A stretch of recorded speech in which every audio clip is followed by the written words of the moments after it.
Stage 1 engine gimbal testing has started.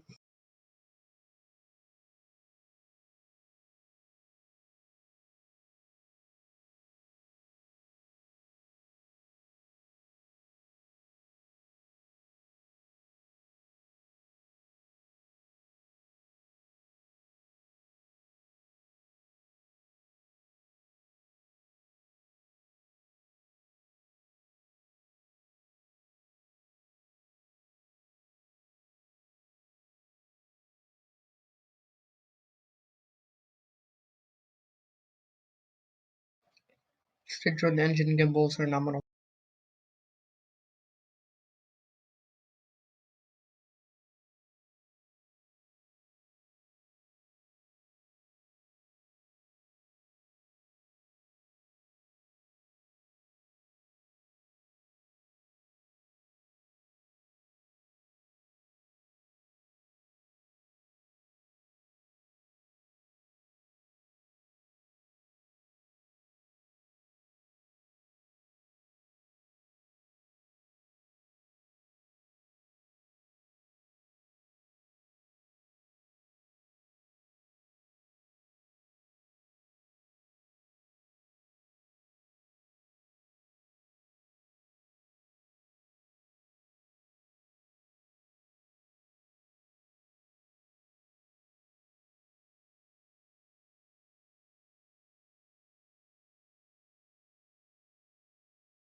Stage 2 hydrogen tank is pressed.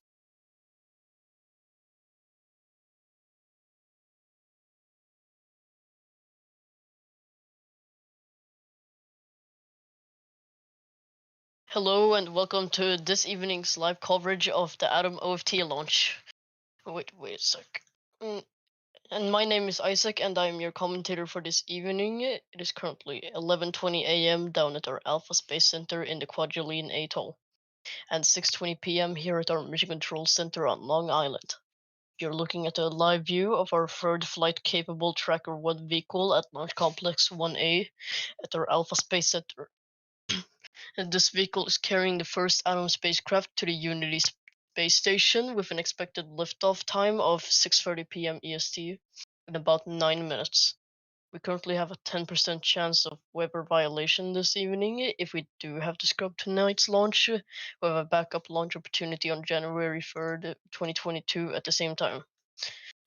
This will be our final launch for this year and the final launch for all of Rose Space for 2021.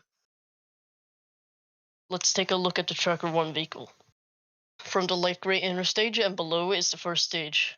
The Tracker 1 first stage is powered by 4 Bore 1 engines, running on highly refined kerosene, Stage 2 called tank is RP1, pressed. and cryogenic liquid oxygen, called LOX.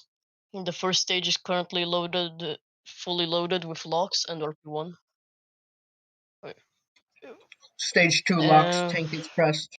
Trying to find where it was. Oh, and it's awaiting launch. Above the first stage liquid oxygen tank and is the gray interstage. This aluminum isogrid structure is where the second stage engine and LOX tanks sit prior to stage separation.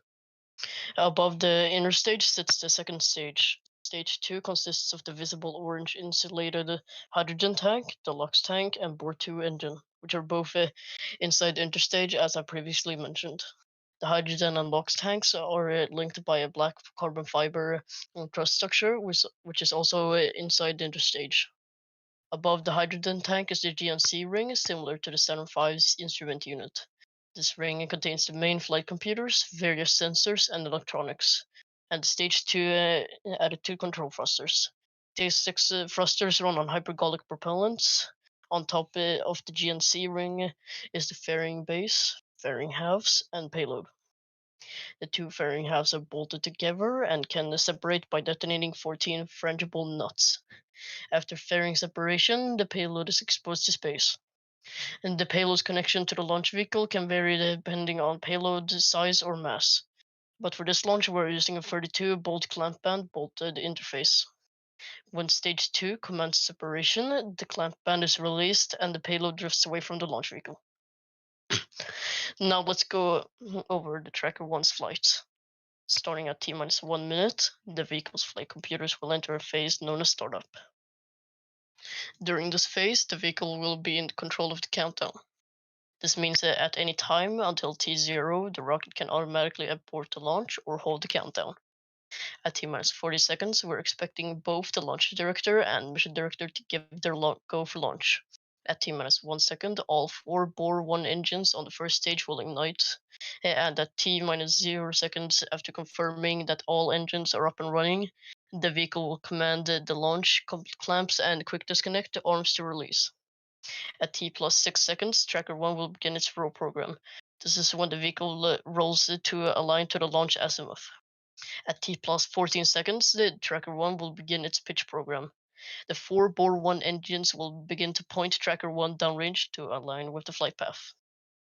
At about T plus 1 minute and 35 seconds, the vehicle will pass the speed of sound called Mach 1. At this time, you'll hear the guidance controller Stage 1 announce tanks that up the to vehicle is pressure. supersonic. 11 seconds after passing Mach 1, the vehicle will pass through what is called max Q. This is when the aerodynamic loads on the launch vehicle are at their Stage highest. 2 FTS armed. At T plus 2 minutes and 45 seconds, the 4 Bohr 1 engines will shut down.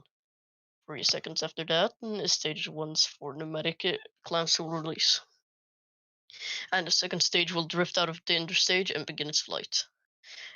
4 seconds after stage separation, the single Bohr 2 engine on the second stage will ignite. At T plus 3 minutes, the 2 previously mentioned fairing halves will detonate all 14 frangible nuts and separate cleanly. At T plus 6 minutes and 7 seconds, the Bohr 2 will shut down, successfully placing stage 2 and the payload into orbit. Finally, at T plus 6 minutes and 45 T-minus seconds... 5 minutes accounting, conducting go, no go, pull for launch.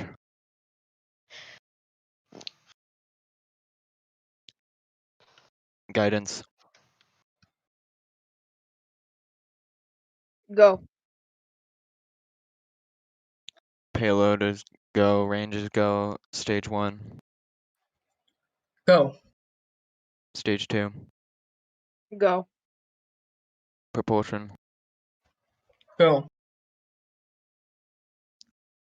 T-minus 4 minutes and 25 seconds, LD is go for launch, and we are beginning the auto sequence from now until T0, saying the words hold, hold, hold. We'll abort the auto sequence and call a hold on the countdown. As you just heard, our launch director conducted a final go, no go for launch. All operators on the countdown net reported that they are go for launch. This means we are going to continue the countdown and hopefully have an on-time liftoff at 6:30 p.m.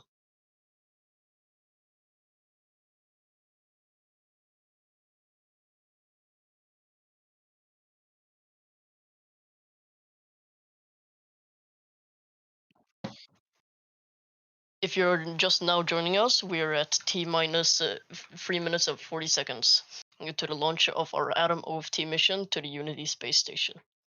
This launch is carrying our first Atom spacecraft, a new fully dedicated cargo ferry for the USS. The spacecraft is carrying no cargo on board, just a mass simulator, since there will be no crew on the station to open the hatch and retrieve the cargo. Atom is powered by 2 unfolding solar arrays that will that will be deployed shortly after Atom separates from the rocket. It uses hypergolic thrusters for attitude control, and 1 main hypergolic engine for orbital maneuvers. Atom is capable of Stage 1 carrying engine large shell is payloads, started. both in mass and literal size. It uses a larger docking port that one used to bolt station modules together, rather than the smaller one found on other visiting ships. This means that large items such as spacesuits or experiment racks can be transferred through onto the station. Atom is planned to dock to the nadir port of the pressurized truss adapter, or the PTA.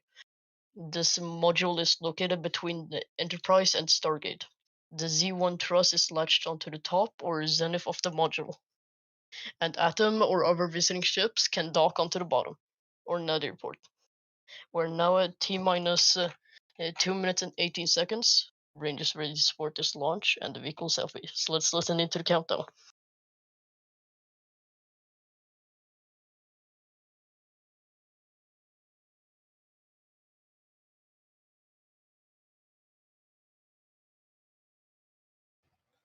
Stage 2 engine pre-start has begun.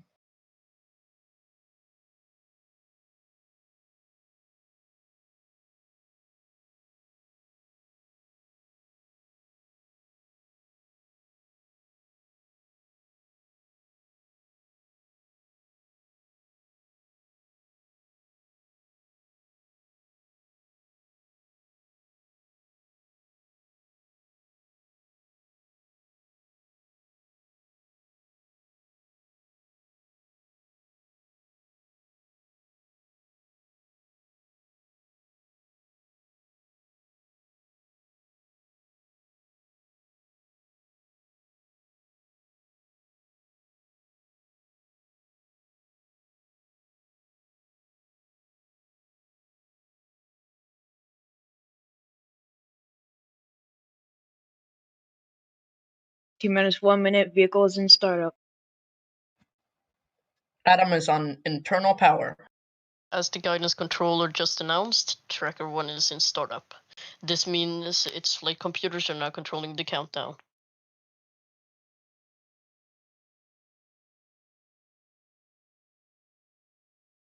Launch director and countdown 1. Tracker 1 is go for launch. Atom, OFT is go for launch.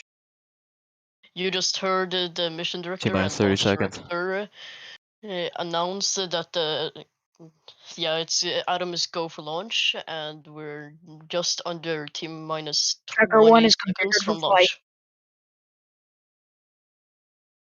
T-minus 15 seconds. 10, 9, 8, 7, 6, 5, 4, 3, 2, 1. Ignition. Liftoff. Core program. Now T-plus 10 seconds into flight after successful liftoff from Launch Complex 1A. Tracker 1 is running to its launch azimuth. After the roll program is complete, it will begin pushing down range and to follow the flight path. Our next event is at T-plus 1 minute and 35 seconds, max Q. Tracker 1 is pitching downrange.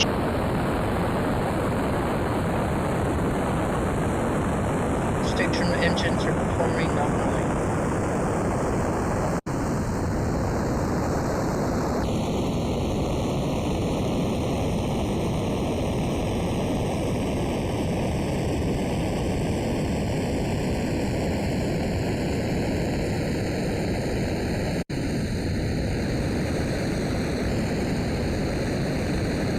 Vehicles on a nominal trajectory.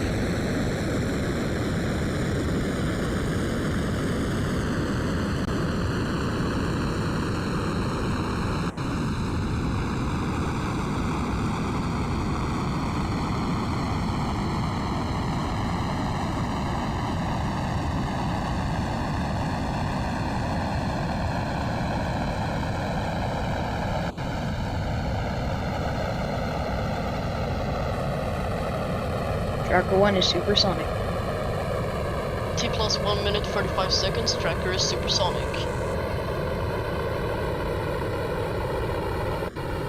Max Q.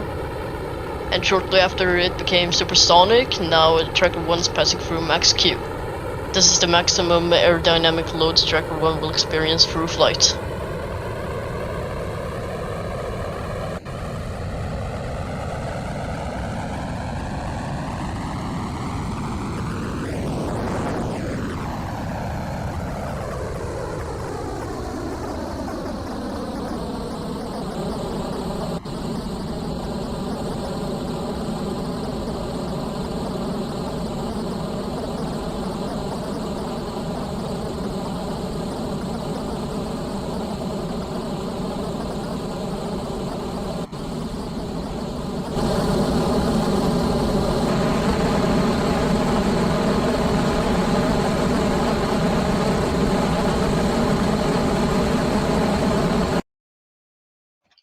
Main engine cut off. Stage separation confirmed.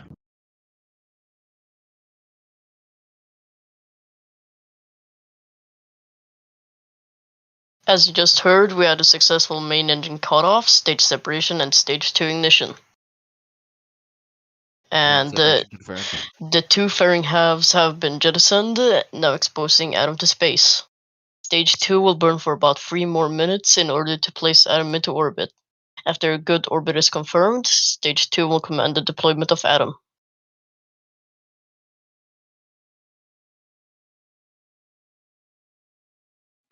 Acquisition of signal, Hawaii.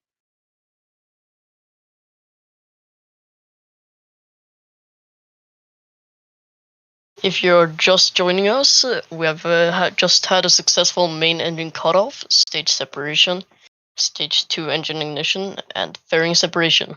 It is T plus 3 minutes and 45 seconds.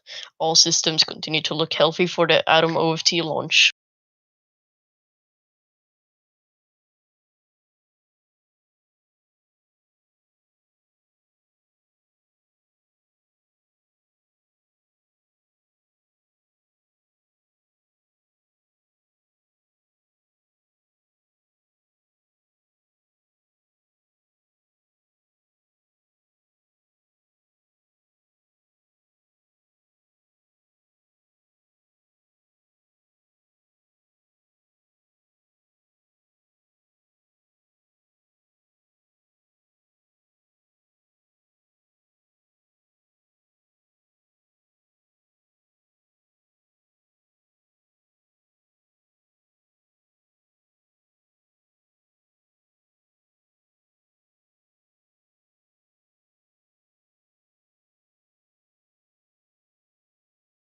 Stage 2 is on a nominal trajectory.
Stage 2 FTS saved.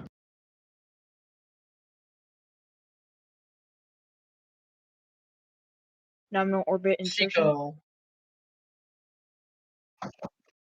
As we just heard, Stage 2 has successfully shut down its board 2 Acquisition of engine signal, and places Vandenberg. the Atom into a good orbit. In a few seconds, we will see Atom deployment.